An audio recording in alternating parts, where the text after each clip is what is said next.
Bonsoir à toutes et à tous, ravi de vous retrouver sur ATV pour notre troisième débat consacré aux élections municipales et communautaires des 15 et 22 mars prochains. À mes côtés, l'inimitable Eddy Marajo. Bonsoir Eddy. Bonsoir Johan. Vous allez bien ? Ça va très bien, et vous ? Ça va très bien. Bon. Ce soir, nous avons le plaisir de recevoir les 4 candidats à la mairie du Robert. Mais avant de vous les présenter, je rappelle les règles de ce débat. Vous disposerez chacun de 10 minutes de temps de parole autour des 3 thématiques retenues ce soir, à savoir la gestion de la crise sargasse, le développement des infrastructures de la ville, ainsi que l'état des finances de la municipalité. En fin d'émission, vous disposerez d'1 minute supplémentaire afin de vous adresser directement aux électrices et aux électeurs du Robert. Dernier point, un tirage au sort a été effectué il y a quelques minutes afin de déterminer votre ordre de prise de parole ainsi que votre placement autour de ce plateau. Tout est bon pour vous, Eddy ? On peut commencer. On peut commencer, donc je vous laisse la parole pour la présentation de cette commune du Robert. Très bien. Alors pour jouer la transparence, je suis du Robert. Hein. Donc je préfère le dire tout de suite. Alors, cette ville qui se situe sur la côte atlantique compte alors officiellement 22 000 habitants, mais moi je suis persuadé qu'il y en a plus. C'est la 3e ville la plus peuplée de Martinique, il faut quand même se le rappeler, avec un taux de croissance dans les années 2000 assez exceptionnel. Alors, c'est une ville plutôt active. Mais un chiffre intéressant, le poids des retraités dans la population est passé de 20% en 2011 à 26% en 2022, ce qui traduit un vieillissement accéléré de la population. C'est le poumon commercial du Nord, c'est une commune touristique. Alors je vous rappelle qu'il y a 10 îlets, et non pas 9 au Robert, dont le fameux îlet Madame, au cours auquel il y a une polémique récurrente parce que la ville a signé une convention, elle n'a pas le droit de percevoir des taxes. L'État le lui interdit, mais on y reviendra. Ça, j'en suis sûr. Merci beaucoup, Eddy, pour cette petite présentation de la ville du Robert. Passons à présent à la présentation des candidats, évidemment. C'est bien pour cela que nous sommes ici ce soir. Nous avons donc, pour commencer, selon l'ordre du tirage au sort, Claude Bellune, bonsoir. Bonsoir. Vous êtes tête de liste pour Unissons-nous pour faire progresser le Robert. Vous avez 58 ans, vous êtes marié, un enfant, bibliothécaire, responsable des archives municipales. Alors, premier adjoint du maire sortant, vous ne souhaitez plus évoluer dans son ombre. Votre candidature est soutenue par Alfred Montieu. On poursuit avec Philippe Jean-Marie Alphonsine. Bonsoir. Bonsoir. Vous avez 55 ans, vous êtes en couple, sans enfant, gérant de la maison du cacao. Vous conduisez la liste en Lot-Vision Baroubet. Et visiblement, vous êtes revenu en Martinique pour prendre la tête de la mairie. Farel François Augrin, vous êtes le maire. Vous êtes tête de liste de Pour-Roubaix-Pli-Douvant. Vous avez 69 ans, vous êtes marié, vous avez 3 enfants. Vous êtes professeur d'éducation physique et sportive à la retraite. Vous êtes élu après la démission d'Alfred Montieu. Ça se passait le 9 avril 2023. Si je ne me trompe pas, c'est bien ça. Exact. Vous n'avez plus le soutien de l'équipe municipale, en tout cas de la majorité des adjoints. On va voir le détail tout à l'heure et on va en reparler. Très bien. Félix Mérine, vous avez 63 ans, vous êtes célibataire, vous avez 7 enfants, vous êtes tête de liste pour sur la liste Un nouveau cap pour le Robert. Après les Yoles, vous souhaitez apparemment prendre le contrôle de la pagaie de la ville du Robert. Pour quelle fortune ? On va s'interroger sur ça dans quelques minutes. Effectivement, je le disais, donc 3 thématiques retenues ce soir. La première est celle de la gestion des algues sargasses. Alors, conformément au tirage au sort, je vais donc m'adresser à Claude Bellune. C'est vous qui avez été tiré au sort pour débuter ce débat. On le sait, les échouements d'algues sont un véritable fléau bien connu des Robertins. Un collectif anti-sargasses s'est d'ailleurs manifesté en début d'année afin d'alerter les autorités et notamment la mairie. La commune, de son côté, dispose de 2 collecteurs d'algues. Est-ce suffisant ? Bonsoir M. Marajo, bonsoir M. Charpentier-Titi, bonsoir aux Robertins et Robertines qui nous écoutent. Oui, ça devient maintenant assez problématique parce que ça fait un certain nombre d'années que nous recevons des échouements réguliers d'algues sargasses. Effectivement, la ville du Robert s'est équipée d'un certain nombre d'équipements pour essayer de lutter contre cette invasion afin de protéger sa population. Non, ce n'est pas suffisant. Ce sera suffisant quand ils ne vont plus atteindre les côtes. Et ce sera suffisant quand notre population ne va pas souffrir de ces nuisances, on va dire. Il manque des équipements au niveau de la ville? Pas seulement au niveau de la ville. Je rappelle que l'échouement des alcéargasses n'est pas un problème de la ville du Robert. C'est les côtes martiniquaises, notamment les côtes atlantiques qui sont touchées. Et je pense qu'on va trouver une solution, notamment en justement multipliant les intelligences collectives, en multipliant les partenaires. Et ce n'est pas seulement l'action de la ville du Robert qui va régler ce problème. On a envie de vous poser la question suivante, parce qu'il faut quand même rappeler que vous étiez premier adjoint pendant quelques années. On a le sentiment que la gestion de la problématique sargasse par la ville du Robert a été problématique elle-même, parce qu'on s'appuie en particulier sur le rapport de la Chambre régionale de la Cour des comptes, qui met le doigt sur un certain nombre d'irrégularités, notamment sur le passage des marchés. Alors des marchés sans appel d'offres, est-ce que ça s'appelle toujours des marchés ? Le fait de toujours donner les prestations aux mêmes prestataires. Est-ce que vous avez un jugement sur cette partie-là, la partie gestion des sargasses, sur un plan technique, sur un plan des prestataires? Oui, M. Mahajou, je vais vous surprendre, j'assume. Et je dis que la Cour des comptes dira ce qu'elle voudra. On a une population qui est en souffrance et qui subissait des sargasses. Il fallait les ramasser. Et un ministre est venu ici en disant qu'il fallait les ramasser dans les 48 heures. Donc, si vous pouvez me dire comment on aurait pu passer un marché public pour ramasser des sargasses en 48 heures, en ne sachant pas quand ils échouent, c'était au début. Oui. Donc, deuxièmement, on est sur une petite île, le marché est très exigu. Il faut des outils très particuliers et il faut surtout trouver des partenaires qui acceptent de mettre de l'engin dans l'eau salée. Et on ne trouvait pas. Donc, on a travaillé avec ceux qui étaient volontaires et qui acceptaient de le faire pour la ville. D'accord. On pourrait peut-être aussi poser la question à Farel François Augrain. Oui, vous êtes le maire sortant. Oui, tout à fait. Alors, Farel François Augrain, vous étiez le maire, mais que depuis 2023, il faut quand même le rappeler. Et les sargasses, c'est 2011. Donc, on a eu le temps de vous revenir. Est-ce que la stratégie qui est mise en place au Robert pour faire en sorte que les habitants des différentes criques, surtout du fond de la baie, ne soient pas impactés, est-ce que cette stratégie est la bonne? Alors, c'est vrai que la ville du Robert, elle a été la toute première ville à porter des réponses déjà à sa population, ce qui n'était pas le cas pour d'autres communes. Alors, la ville a beaucoup travaillé, beaucoup imaginé, parce qu'au début, on partait de rien du tout. Quand, en 2011, il y a eu cet échouement, on partait de rien. Donc la ville a dû imaginer. On est allé jusqu'à mettre des barrages avec du fil, je dirais. Donc c'était quelque chose, c'était une découverte d'ailleurs.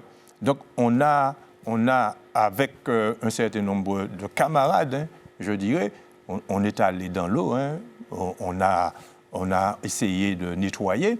Et puis, progressivement, la ville a fait des efforts très conséquents pour justement améliorer la situation, faire en sorte qu'on soit vraiment dans une situation, non pas de subir, mais d'être dans cette espèce d'attaque pour repousser les sargasses. Et c'est vrai que nous avons avancé là-dessus, puisque aujourd'hui, on est allé jusqu'à la mécanisation et cela nous a porté un certain nombre de résultats très probants.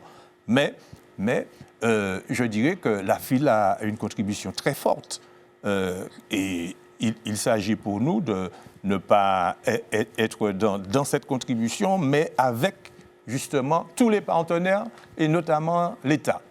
Alors, Philippe, Jean-Marie, je suis désolé, Alphonsine, pardon, je vous ai brûlé la politesse, mais c'était important. Vous pensez que bien que la tentation d'avoir ces deux regards était importante. Vous n'avez rien à voir avec les sargasses, vous n'avez rien à voir avec la gestion des sargasses, mais on a un petit peu peur, quand on lit votre programme, on se pose la question de si vous êtes réellement conscient de ce que ça peut représenter.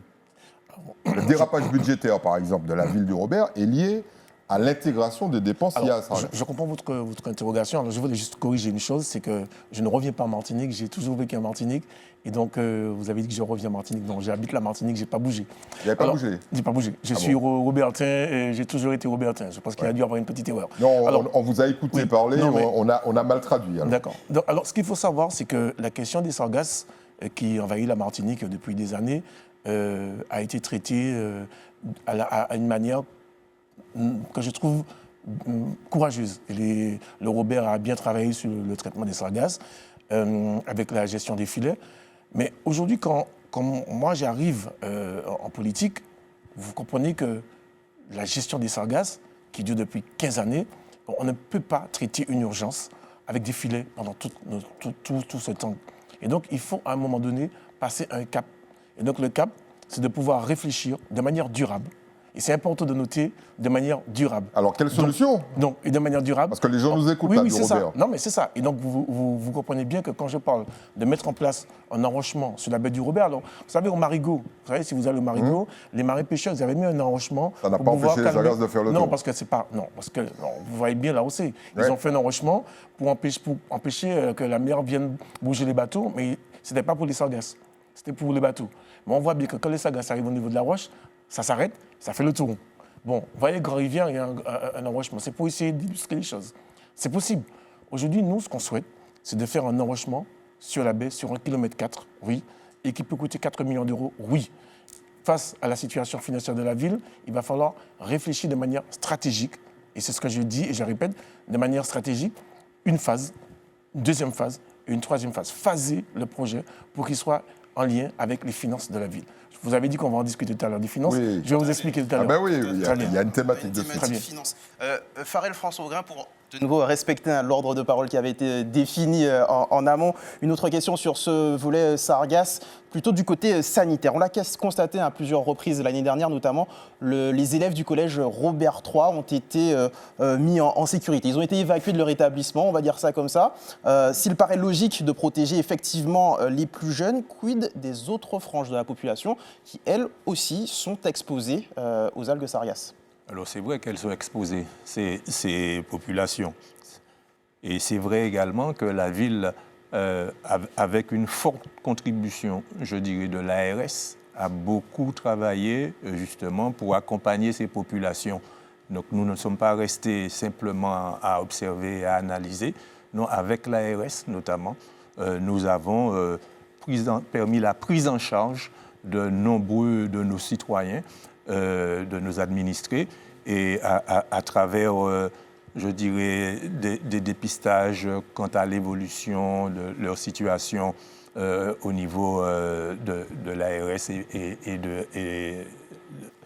donc, si vous voulez, la ville, elle a poursuivi, c'est vrai, à terre et sur mer, mais elle a poursuivi au niveau des personnes qui étaient dans des situations difficiles. Félix Mérine, vous avez l'habitude de battre la mer, comme on dit. Là, j'ai l'impression que face aux sargasses, vous hésitez. Alors, j'ai lu vos textes. Cette histoire de filet, vous ne voulez pas renoncer au filet. Vous voulez simplement les mettre plus haut dans la baie, comme vous dites.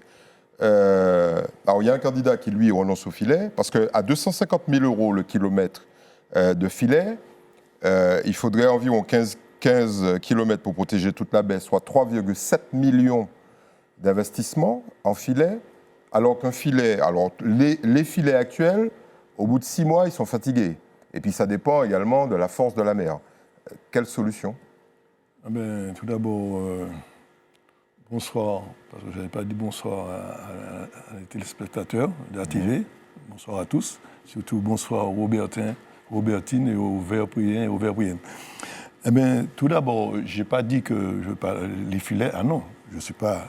Les filets sont déjà là. Non, je confirme que vous voulez des filets. Oui, les filets sont déjà là. Mais c'est pas la notion de filet. Oui, mais écoutez, les filets aujourd'hui sont déjà là. Moi, je disais de mettre en amont. 10 mètres plus loin, c'est pour casser justement la grosse barrière qui arrive par tonnes et ça casse. Ça casse. Et c'est pour ça, justement, ça ne tient pas 6 mois. Ouais. On a tellement qui arrivent d'un coup. Ça pouvait tenir 8 mois, 10 mois, on ne sait pas. Mais on le sait que ça ne va pas tenir 6 mois. Pourquoi, pourquoi on continue Si on essaie de casser avant, Ouais. casser le tonnage avant. Et puis, il y a d'autres endroits. Il y a d'autres endroits pour poser les filets. Et je ne dis pas, la mairie, le GIP, ils ont fait un super travail. Qu'est-ce que vous pensez de la proposition Un super boulot dessus. Mais Qu'est-ce que vous pensez de la proposition de votre concurrent? Moi, nous, on a un projet comme ça, mais c'est un projet qui va régler que Pontaléry. C'est pas tout la baie du Robert. C'est Pontaléry, c'est joindre effectivement le point de vue, arriver justement à la place Cité Unie, ça qu'on dit. Voilà, mais c'est là. Mais après, les Sargasses, ils vont à Pointe-Savane, hein. Ils vont À Pointe-Rouge, Monsieur Marajo, à côté de chez vous, par exemple. Tu vois, et tout ça, et c'est ça. Bon, maintenant, aujourd'hui, le filet, c'est vrai, ça se casse, mais il faut qu'on arrive dès l'île et Madame. Et puis il y a des filets qui sont plus solides. C'est plus cher. C'est vrai, c'est plus cher. Tout qui est plus solide, qui est plus cher. Bon, maintenant, si l'État se met justement devant leurs responsabilités, demain, on aura des filets plus solides, mais vraiment plus solides, qui va justement pour gérer le tonnage qui arrive, et puis on pourra mettre plus loin, et puis bon, j'espère qu'on va être soulagé. Et ce sera peut-être le rôle du futur maire de mettre la pression sur l'État en ce sens? Ah ben oui, bien sûr.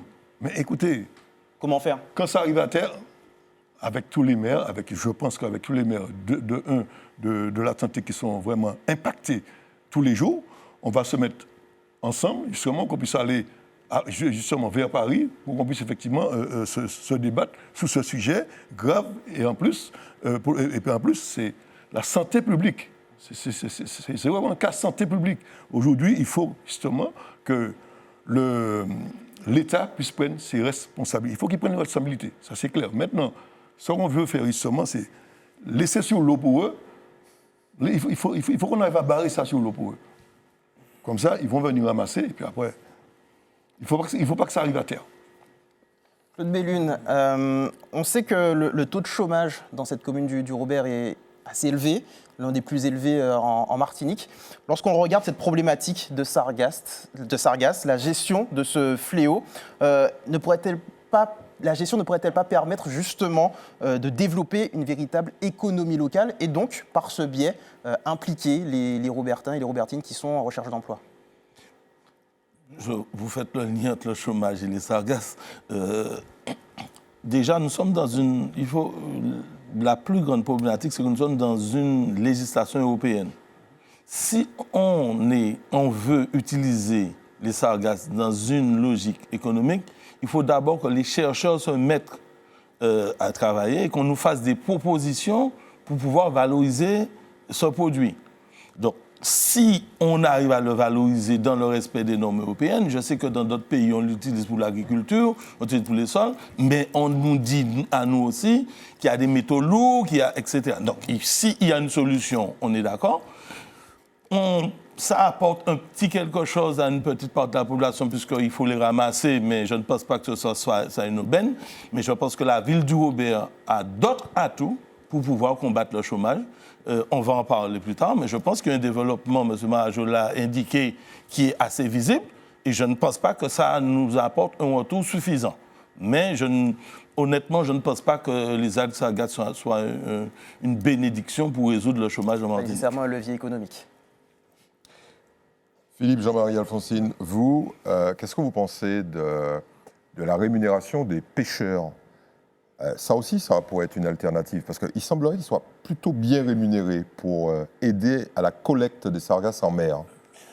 Moi, comme je vous dis, et je répète que le marin-pêcheur n'est pas, à la base, quand il a commencé à travailler, il n'avait pas pensé à récupérer des sargasses en mer. C'est d'aller pêcher des poissons pour nourrir les familles robertines et oui, mais on connaît la situation économique des pêcheurs en Martinique. Oui. On se dit que plusieurs milliers d'euros par mois pour ramasser des sargasses avec une fonction utile, bien évidemment, parce que la stratégie, c'est effectivement d'éviter qu'elles échouent. Ce serait pas mal. Pourquoi on n'en parle pas davantage ? Non, alors d'abord, la problématique des sargasses, c'est que personne ne sait à quand ça arrive, quand ça ne va pas arriver. Parce que vous savez, on sait aujourd'hui que les sargasses, c'est un phénomène naturel d'accord, qui peut arriver et qui peut ne pas arriver demain. Ce sont On des a des courants marins. satellites maintenant qui les Oui, suivent. Hein. mais ce sont des courants marins qui font que les sargasses arrivent ou qu'ils n'arrivent pas. Demain, les courants marins peuvent changer et que ça n'arrive plus jamais. Donc aujourd'hui, essayez d'imaginer un projet pour les marins pêcheurs pour ramasser les sargasses. Moi, je pense que ce serait bien personnellement de respecter les marins pêcheurs et ne pas leur demander d'aller ramasser des sargasses. Les marins pêcheurs, leur profession, c'est d'aller pêcher des poissons et nourrir les familles martiniquaises et pas d'aller ramasser des sargasses.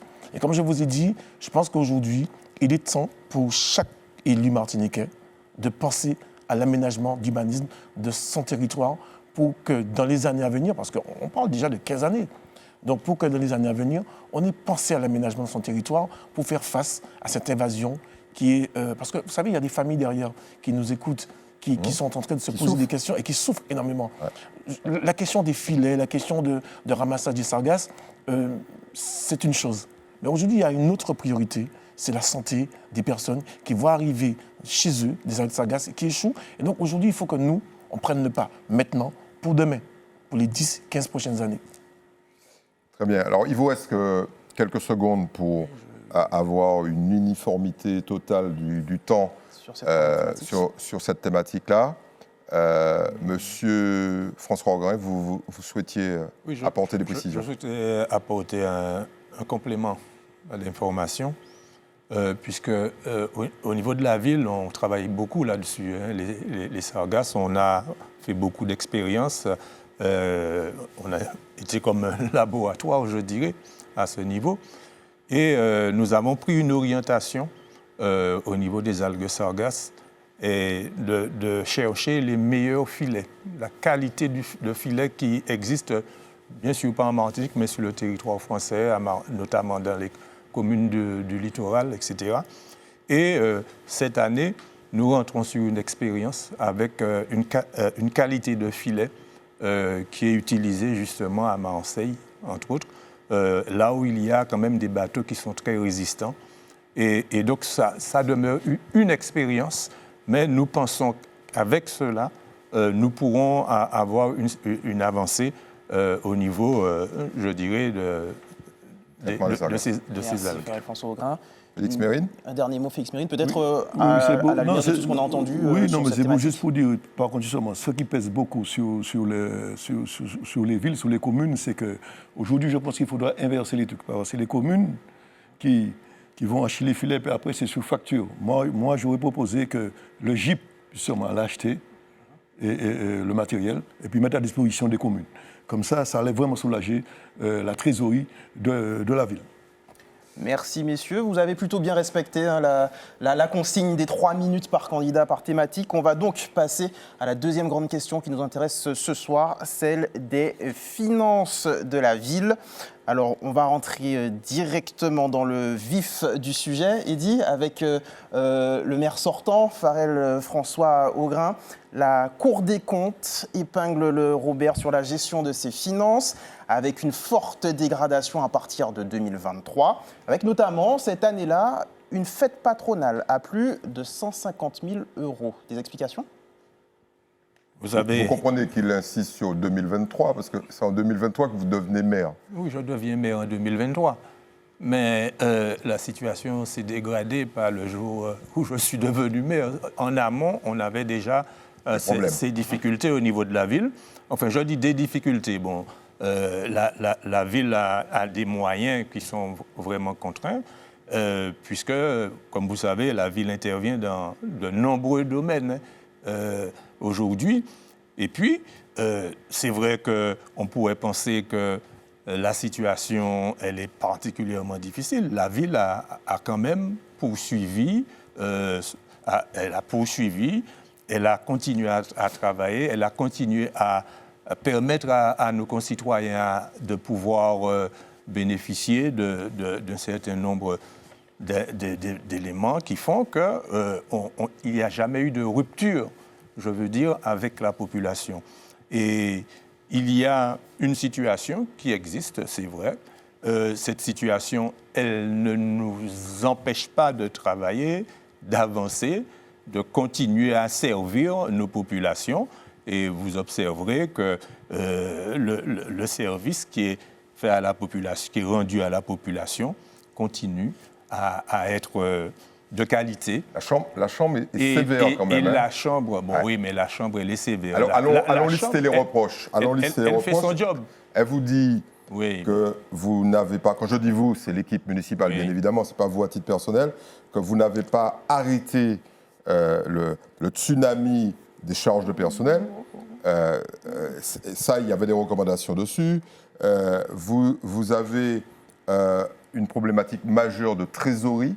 Alors, quand on a une problématique majeure de trésorerie, on ne paie pas ses fournisseurs, en fait. Ça, c'est à conséquence directe. Vous n'avez pas de marge de manœuvre sur le plan fiscal parce que vos impôts sont déjà au top, on va dire ça comme ça.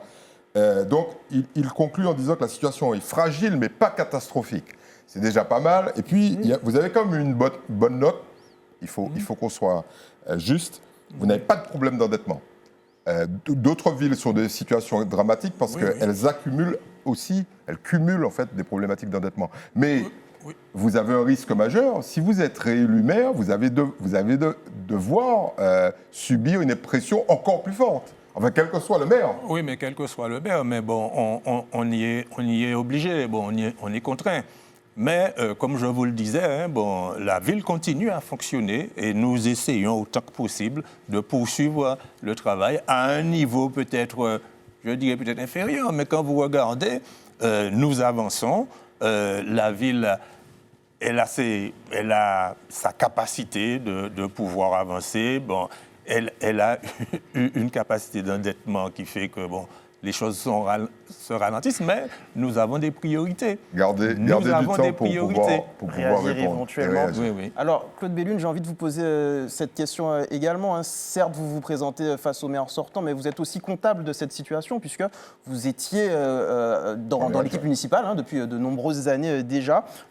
Comme Farel François Augrain, vous n'avez pas d'inquiétude par rapport à cette situation financière ? Je n'ai pas d'inquiétude, mais ça nous interpelle. La première chose que je dirais, j'aurais aimé qu'on me cite une ville sur laquelle la Cour des comptes s'est penchée et qu'elle ne dise pas la même chose dans ce qu'on appelle les départements ou régions d'outre-mer. Donc c'est une situation qui n'est pas propre à la ville du Robert. On sait que les villes maintenant ont beaucoup moins de marge de manœuvre qu'avant et que la situation est tendue dans beaucoup d'autres communes. Je rappelle que c'est l'une des rares communes où elle est passée, où elle n'a pas découvert de déficit caché. On peut citer beaucoup de cas où, quand elle passe, elle dit oui, mais au moins nous, on ne présente pas un budget en déficit. Ce n'est pas un signe et nous ne dégageons pas assez de marge de manœuvre d'excédent pour pouvoir être à l'aise. Mais quand même, ça veut dire quoi ? Ça veut dire qu'on a quand même tenu la barque malgré les difficultés. Concernant le personnel, il y a deux manières de voir les choses. Le personnel, ça peut être un poids s'il est mal utilisé, mais ça peut être un atout aussi. Sur le plan électoral, par exemple. Non, je parle du personnel, je ne parle pas d'électeurs. Le personnel, ce sont des électeurs. C'est l'usage dont on fait. Si on a du personnel en régie compétent, capable de faire des réalisations, je prends un seul exemple. Le centre Félix Mérine, qui porte son nom, a été conçu de A à Z par les agents.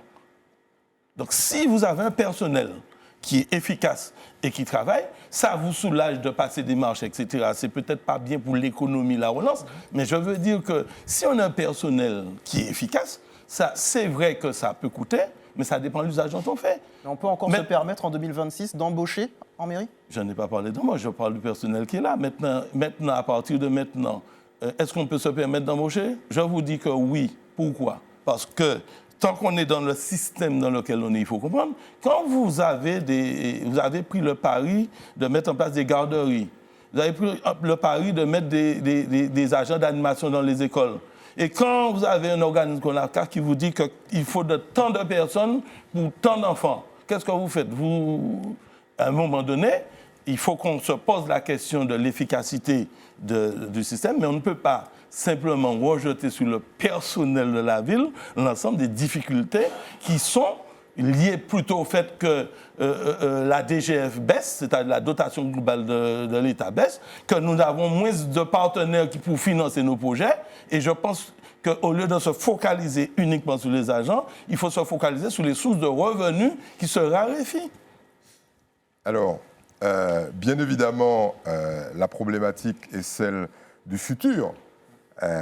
Philippe, Jean-Marie Alphonsine, vous Vous allez hériter, si vous êtes maire d'une commune qui a une situation, je le répète, fragile mais pas catastrophique, avec des menaces certaines malgré tout. Alors, voilà, vous avez toute une série de fournisseurs qui disent qu'on ne les paye pas, ou alors qu'on les paye au lance-pierre. C'est pas bon, parce que la commune a des problèmes structurels de trésorerie. Et vous avez des services publics qu'il va falloir relancer. On y viendra tout à l'heure des équipements. Comment vous allez faire? Alors, vous comprenez maintenant pourquoi j'ai dit qu'on va phaser. Parce que la situation du Robert, elle est particulière parce que aujourd'hui, la ville vit avec sa dotation, bien sûr, mais beaucoup trop Son octroi avec de mer. l'octroi de mer et beaucoup trop avec l'impôt foncier. C'est énorme, le poids de l'impôt foncier qui permet de faire fonctionner la ville. Le problème qui se pose aujourd'hui, c'est de se poser la question de la manière de gérer les dépenses et de la manière de gérer les recettes au sein de la ville. Et donc, moi, je pense qu'il y a un travail. Ça, théoriquement, c'est le b.a.-ba. Hein. Ah oui, mais c'est un vrai travail qui mérite d'être fait. Alors, à un moment donné, on peut se poser des questions. Est-ce que la ville a généré suffisamment de recettes par rapport à ses infrastructures, par rapport à l'imagination, à l'innovation de projets qui pourraient permettre justement de générer des fonds. Alors, moi, je prends un exemple tout simple. Demain matin, je rentre en fonction. J'imagine déjà, alors je vais revenir sur la baie, parce que la baie, c'est une manière de générer des fonds. Installer des cormorans écologiques sur l'ensemble de la baie pour permettre justement que les bateaux qui viennent s'installer sur la baie puissent payer leur stationnement. Parce qu'aujourd'hui, on a des bateaux qui viennent s'installer et puis qui ne paient rien du tout. On a des bateaux qui viennent se mettre dans les petits coins là, du Robert, qui s'installent et qui ne paient absolument rien. C'est des fonds qui sont perdus pour la ville. Donc, en fait, si on arrive à... une zone de mouillage, en fait. Une zone de mouillage écologique où on va générer des fonds. Et donc, stratégiquement, on va au fur et à mesure rééquilibrer pour pouvoir faire en sorte que l'épargne, parce que c'est vrai, aujourd'hui, l'épargne de la ville ne permet vraiment pas qu'on puisse partir sur des investissements, de grands projets d'investissement. C'est pour cette raison qu'il va falloir qu'on puisse... C'est aujourd'hui une épargne pour la ville de Robert, c'est 1,5 million à 2 millions d'épargne pour pouvoir être à l'aise.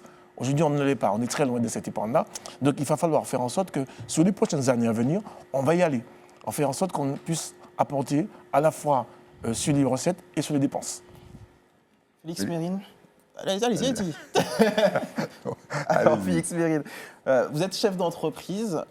Lorsque le bateau, alors on ne va peut-être pas dire prend l'eau, ça risque d'hérisser un peu les poils du maire sortant ou de Claude Bellune, mais lorsque le bateau tangue un peu d'un point de vue financier, comment est-ce que l'on fait pour remonter la pente? On a la moitié d'eau, c'est vrai. Mais tout d'abord, je n'allais pas augmenter les indemnités d'élus à 17%. Moi, quand je fais une augmentation pour mes salariés, c'est 1%, 2%. Les élus se sont augmentés de 17% leur indemnité. Ça, déjà, il faut faire des économies. Il faut qu'on sache que les impôts montent, mais on fait monter aussi nos indemnités. Ça, déjà, il n'y a pas de petite économie. Aujourd'hui, moi, ce que je veux mettre, c'est ingénierie financière dans cette ville. Audit, ingénierie financière. Comme ça, c'est vrai, la ville n'a pas d'argent. Mais il y a d'autres partenaires, comme l'Europe, comme l'État, qui peut justement, qu'on peut avoir de l'argent. Il y a, bien sûr, la CTM n'a pas de l'argent non plus, mais bon, mais au moins on va taper là. Vous êtes bien placé pour le savoir. Exact, ouais. Cap Nord aussi, pareil. Mais c'est pour vous dire qu'aujourd'hui, on peut faire autre chose.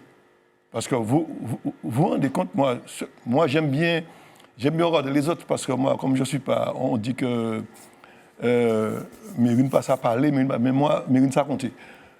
Aujourd'hui, il y a un maire du Marin, il fait 4 écoles.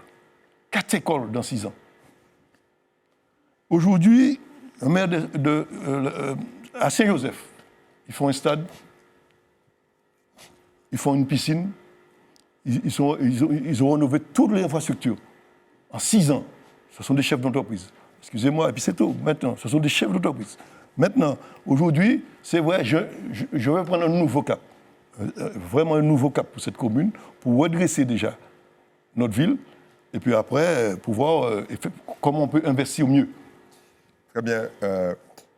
Farel François Augrin, j'ai envie de faire une petite parenthèse. Vous savez comment on est dans cette chaîne. Il y a quelqu'un avec qui vous ne partirez pas en vacances, c'est avec Claude Bellune. Parce que vous vous êtes fait, alors l'expression est de moi, entre guillemets, totalement dépouillé de votre conseil municipal.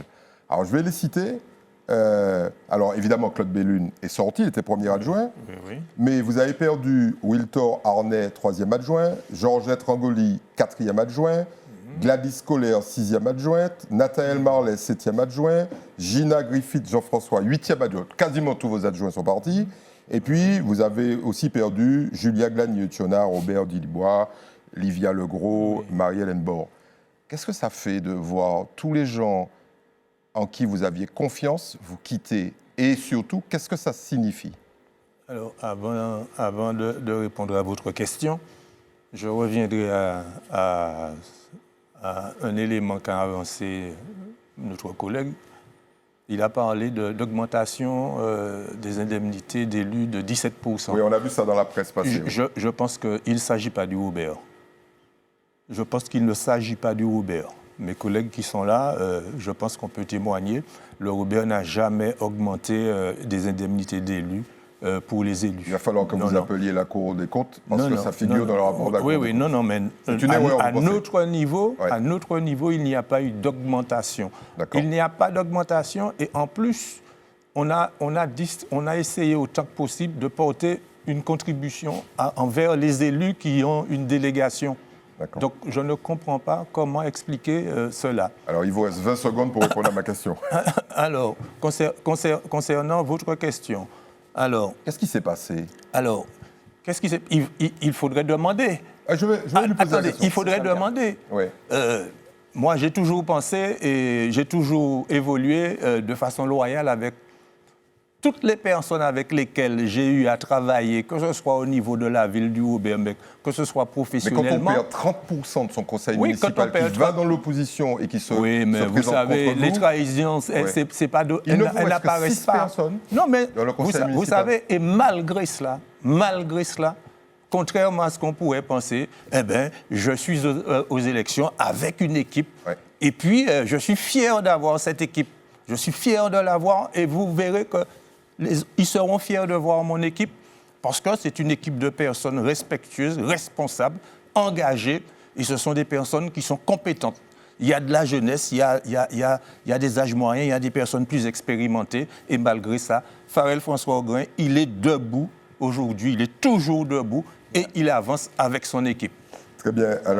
Alors Claude Bellune, quand je disais que vous n'iriez pas en vacances avec le maire, notamment parce que, alors, très classiquement, la campagne est politiquement correcte, on va dire ça comme ça, mais en réalité, quand on lit la prose, elle est terrible. Il y a un texte venant des partisans de Farel François Augrin qui dit que Alfred Monthieu connaissait la perfidie de certains de ses conseillers et avait pris soin de dire publiquement lors de l'investiture de Farel, en guise d'avertissement, que dans la mairie, en Didan ni Poulbois. Et vous êtes visé directement à travers cette attaque. Vous avez lu ce texte probablement.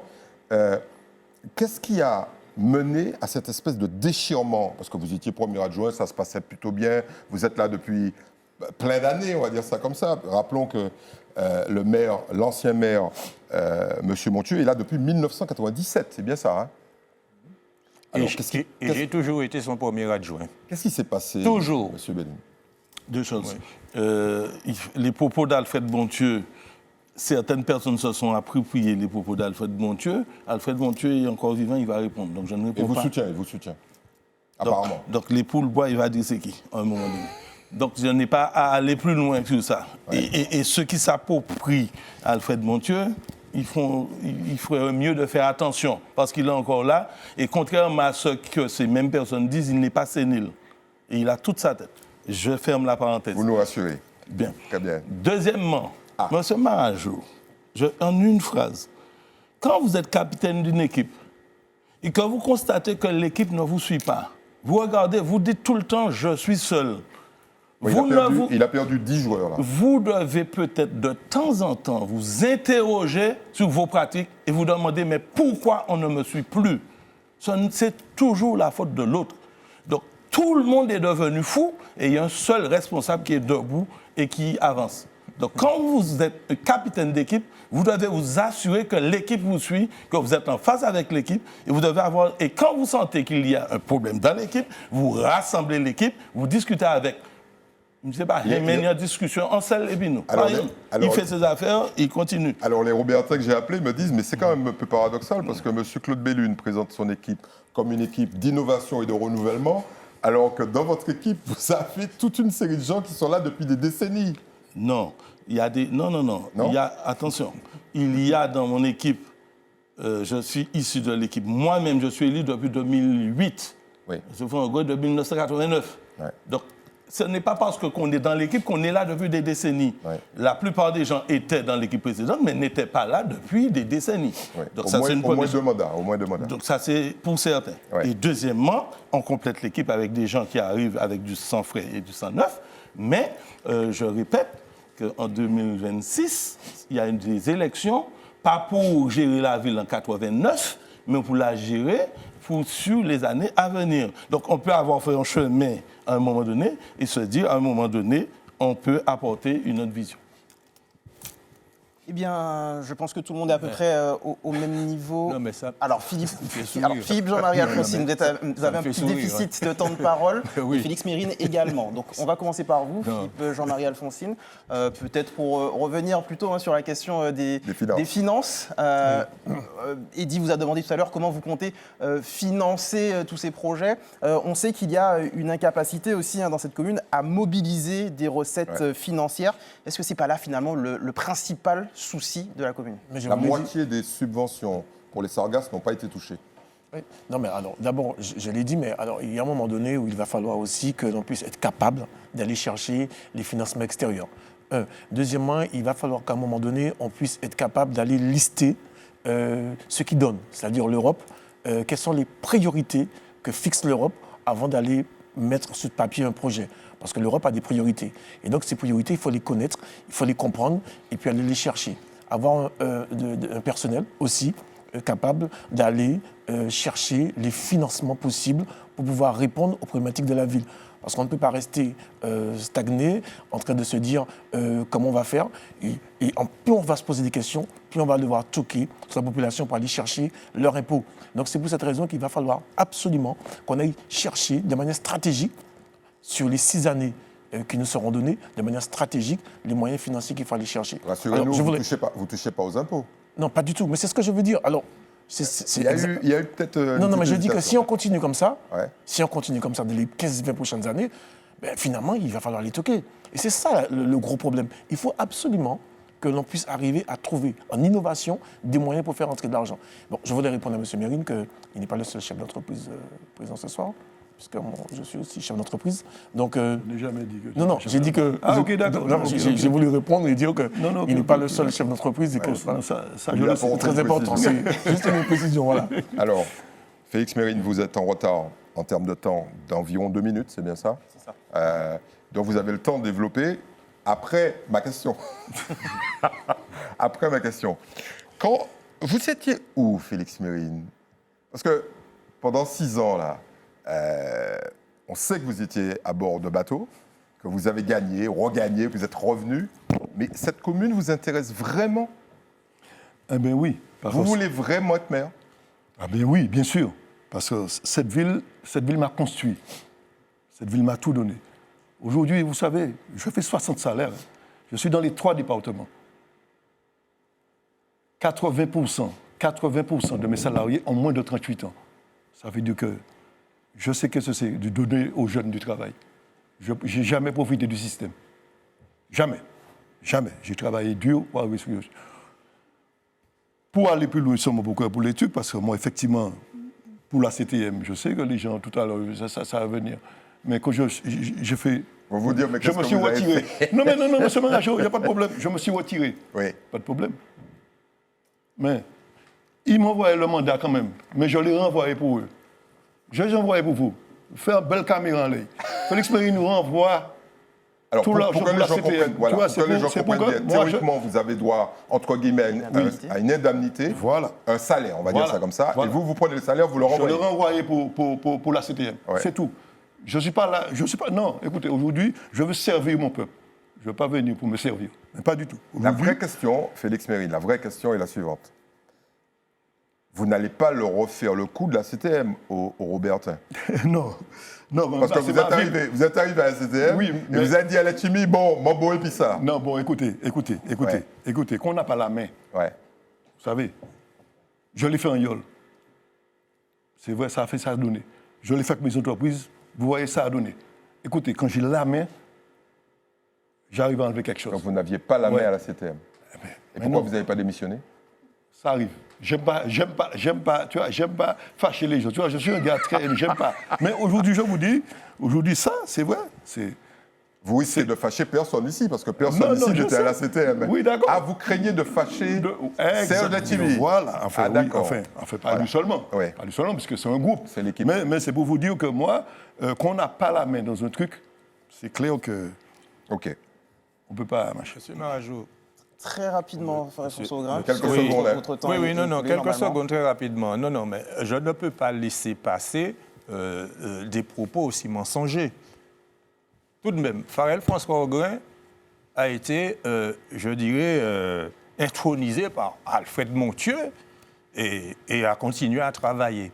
Derrière, il y avait une équipe, quand M. Montieu parle de pouvoir, il y avait une équipe derrière de déstabilisation. Ah, c'est ça qu'il veut dire, en fait. Oui, mais c'est peut-être ça, je ne sais pas. Mais c'est une équipe de déstabilisation. J'ai subi pendant cette période ce que je n'ai peut-être jamais subi de ma vie aujourd'hui. Donc, tout cela, on peut toujours venir dire des choses, mais ne pas dire n'importe quoi là-dessus. Merci de cette La précision. réponse a été entendue. On va donc pouvoir passer au troisième et dernier thème de cette soirée débat. On a parlé d'un contexte financier contraint.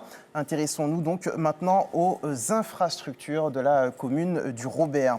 La ville a connu un fort développement économique ces dernières années, notamment autour du centre commercial Océanis. Mais dans le même temps, plusieurs quartiers se sentent laissés pour compte. Comment harmoniser le développement sur l'ensemble de la commune? Cette question, elle est pour vous, Philippe Jean-Marie Alfonsine. Alors, le développement du Robert a connu un fort essor sur le plan économique, mais l'arrière-bourg a été un peu délaissé. Et puis les campagnes ont été un petit peu abandonnées en termes d'image, de propreté, je vais dire, des routes, des canalisations. On a laissé un petit peu à l'abandon. Et le problème qui se pose, c'est que plus on laisse les canalisations, plus les routes sont à l'abandon, plus on va se retrouver encore à des difficultés de pouvoir réparer.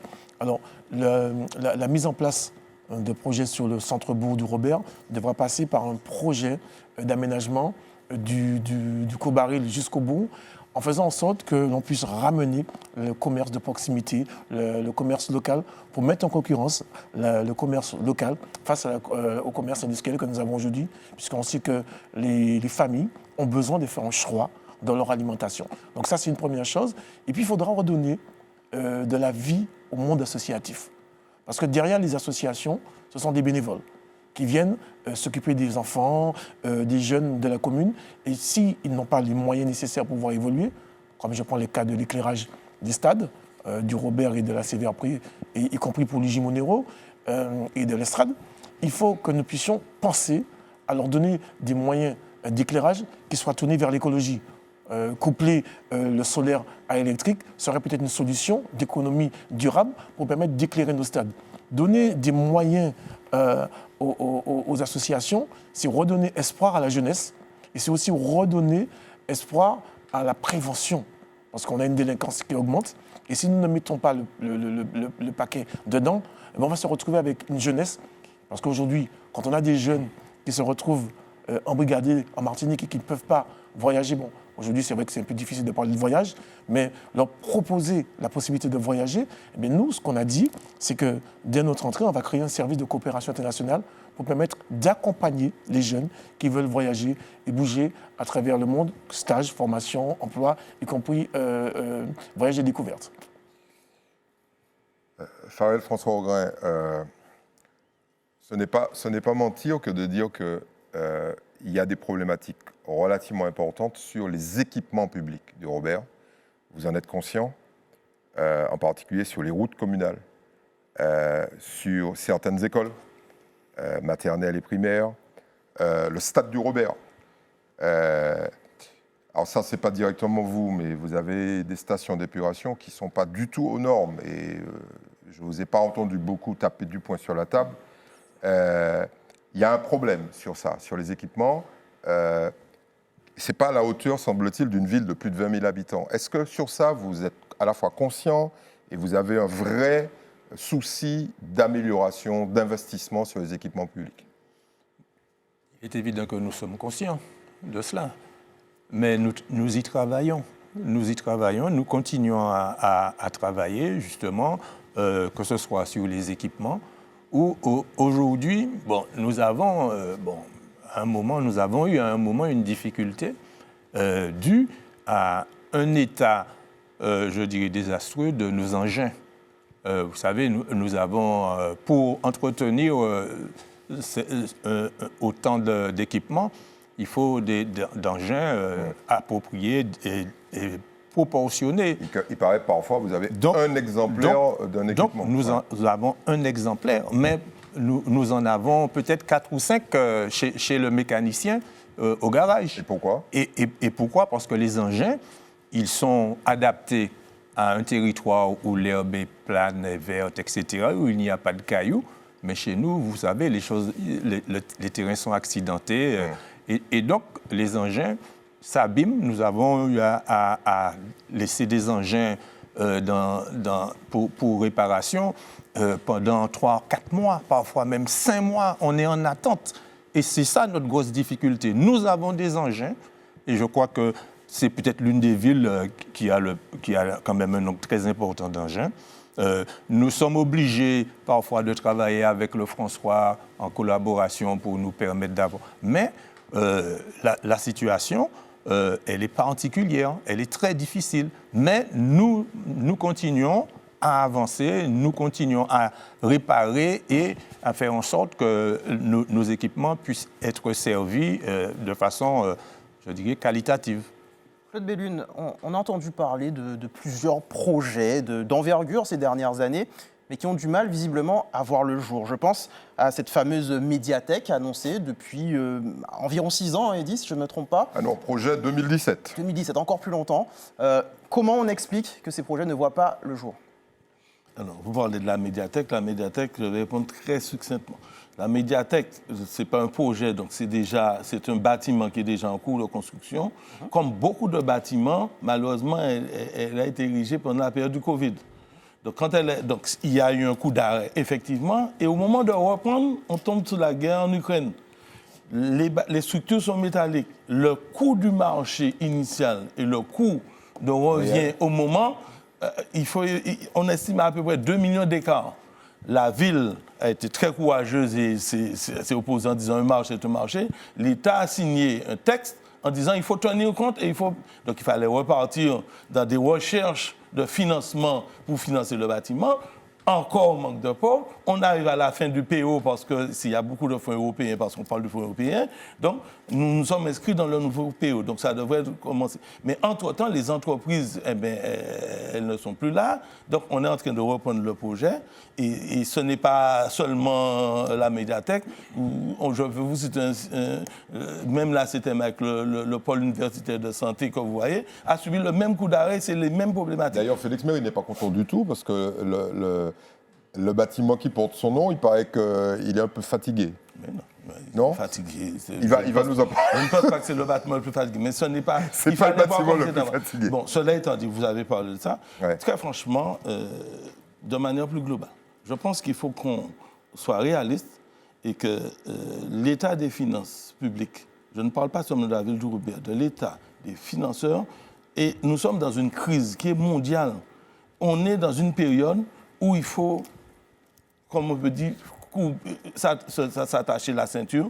Et on doit mettre une petite pause sur un certain nombre d'investissements qu'on doit faire et se concentrer sur ce que vous avez dit, parce que nous avons un réseau routier qui fait plus de 140 km et qui a été conçu il y a 10, 15, 20 ans, c'était très bien, mais qui commence à être fatigué, comme vous avez dit. Et non seulement ils sont fatigués, eh bien, il y a une densification de la population qui se fait dans les quartiers. Donc, le réseau peut-être d'eau qu'on avait prévu au moment, il est peut-être un peu saturé. Donc, il faut peut-être revenir à ces équipements-là, profiter de cette pause-là pour arrêter les projets, les grands projets structurants, parce qu'ils ne verront pas le jour, mais se reconcentrer sur ce qu'on dit, sur les infrastructures, pour permettre aux gens au moins d'avoir une belle vie dans leur quotidien, c'est-à-dire se déplacer, se nourrir sainement, en toute sécurité.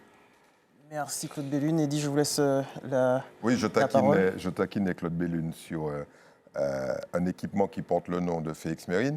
Il paraît que quand vous passez devant, vous n'êtes pas fier, c'est vrai ça? Ah non, je suis fier. Mon nom, Je parle de son état. Mon nom est dessus. Hein. Non, c'est clair que les à côté, c'est vrai, c'est pas. Les à côté. C'est Ouais. pas. C'est pas digne, c'est vrai, de sportif Félix Mérine, c'est vrai. Mais bon, les à Ah bon, côté. parce qu'on avait cru comprendre que vous le remettiez en cause. Alors, Non, la vraie non. question est la suivante. C'est, on a fait le tour, hein, en particulier sur les finances. Donc, ça découle directement, cette thématique découle directement de la précédente. C'est, avec vous avez un projet mirifique, là. Vous partez sur des choses très costauds, contrairement à Claude Bellune qui dit allons mettre une pause sur les investissements structurants. Vous vous dites il faut finir et construire d'autres choses, parce que le service au public est extrêmement défaillant. Ça, c'est vrai. Les Et agents, comment vous allez faire? les agents ne peuvent pas travailler dans ces conditions. Vous vous rendez compte? Je pense qu'on est la seule commune qui n'a pas de service technique. Pourtant, il y a un service technique. Et la mairie, ne parlons pas. On ne peut même plus monter en haut. Parlez de l'hôtel de ville. De l'hôtel de ville. Bon, aujourd'hui, et c'est là que j'ai parlé tout à l'heure, d'ingénierie financière. Là, c'est ça qu'il faut mettre en place dans cette collectivité. Et comme ça, on pourra aller chercher de l'argent. De l'Europe, il y a de l'argent, et surtout pour des bâtiments, surtout pour les infrastructures sportives. Eh bien, il y a de quoi faire. Vous savez, M. Marajou, on a perdu de l'argent pour l'éclairage du Verpré. Hein. C'était déjà acté tout. On a perdu. La piste d'athlétisme, on a perdu de l'argent aussi. Vous savez, il faut aujourd'hui qu'on mette vraiment une ingénierie financière pour qu'on puisse suivre justement les comptes et en plus vraiment nous guider. Je vous dis, moi,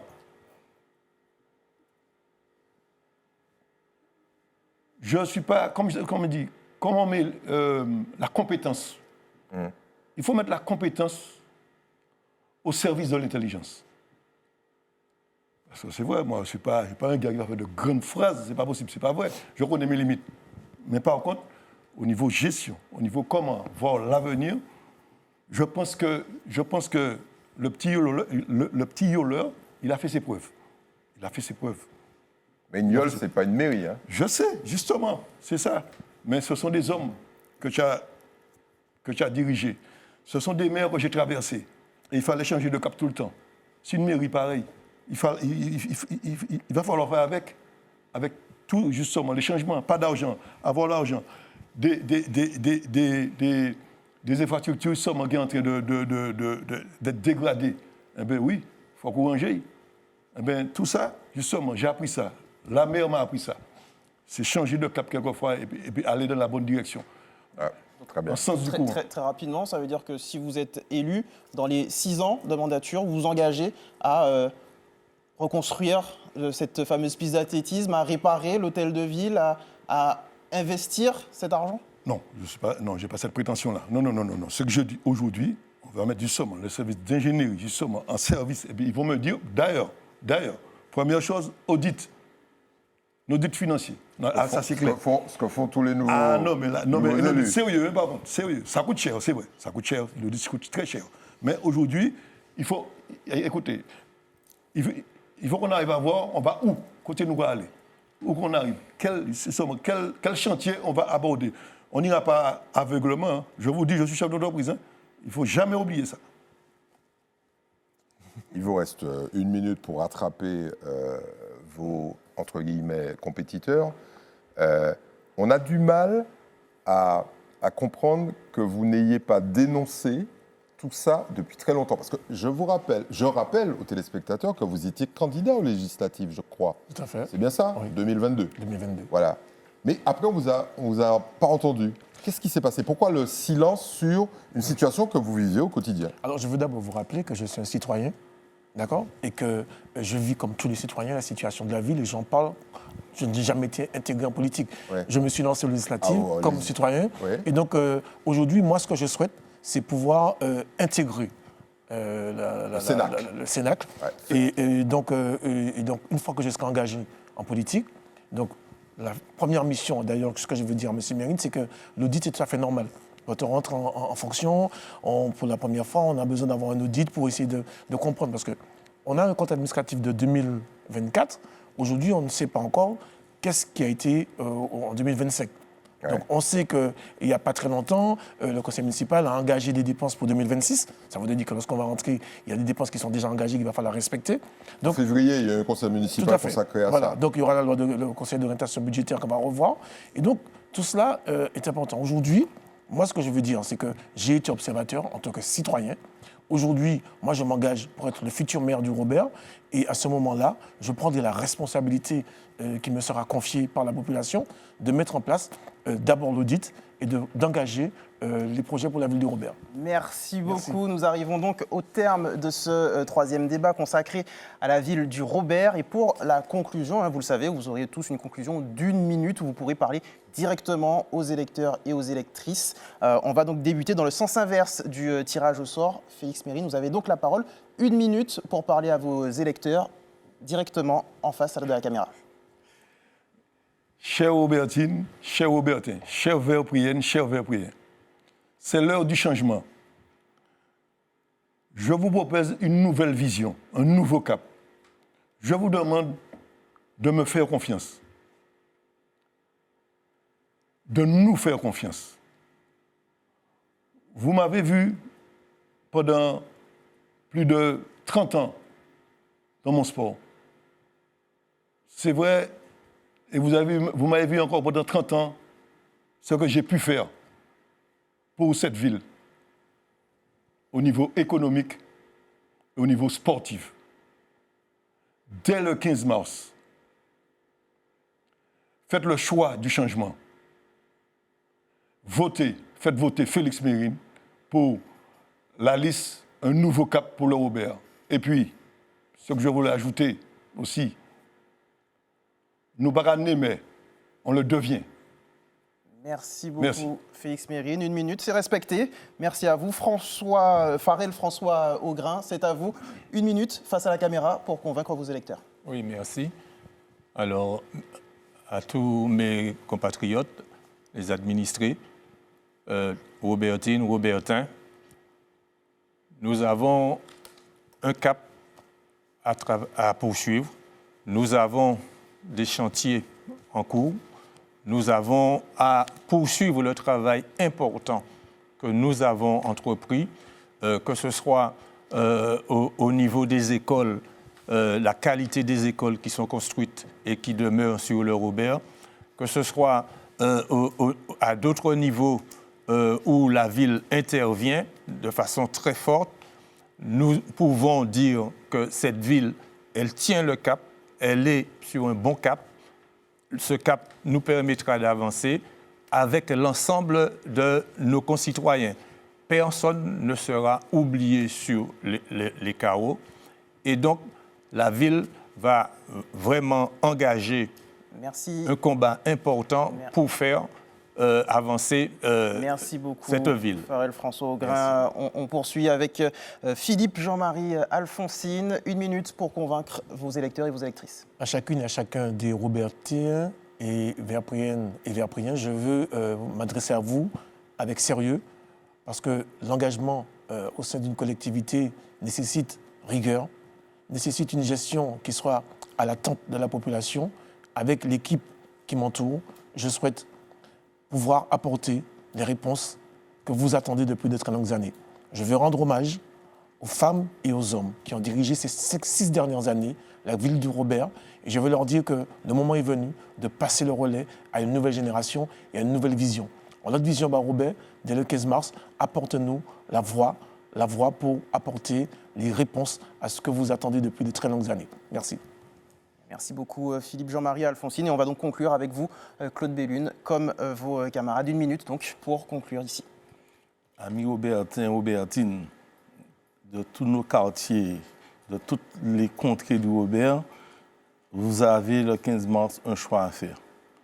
Il s'agit effectivement de décider quelle équipe va conduire à la destinée de notre ville. Nous vous avons fait des propositions, nous vous apportons notre expérience, nous vous apportons notre expertise. Nous pensons qu'il est possible de faire de notre belle ville un écrin pour le Nord.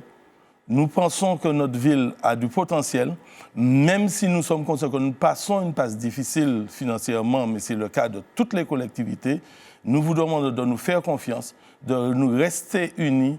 Unissons-nous pour faire progresser notre ville, unissons-nous pour faire progresser le Robert, rassemblons-nous pour agir et nous demandons donc de faire confiance à notre liste le 15 mars, un seul tour, un seul bulletin, Claude Bellune. Merci beaucoup Claude Bellune. Eh bien ça y est, c'est déjà la fin de ce débat passionnant entre les 4 candidats à la mairie du Robert. Merci messieurs d'avoir répondu à notre invitation. Merci aussi pour la teneur des échanges, Eddy, on peut le dire. Nous avons une pensée évidemment, Eddy, pour Marie Kiko, qui aurait dû être à vos côtés. Mais elle va revenir. Ce soir. Elle va revenir la semaine prochaine. Elle va revenir la semaine prochaine. Merci à vous, Eddy. Demain, eh bien, c'est le Marin pour le 4e débat des municipales. Le rendez-vous est toujours le même, en direct à 20h sur ATV. Merci à vous, chers téléspectateurs, de nous avoir suivis. Passez une excellente soirée et à demain.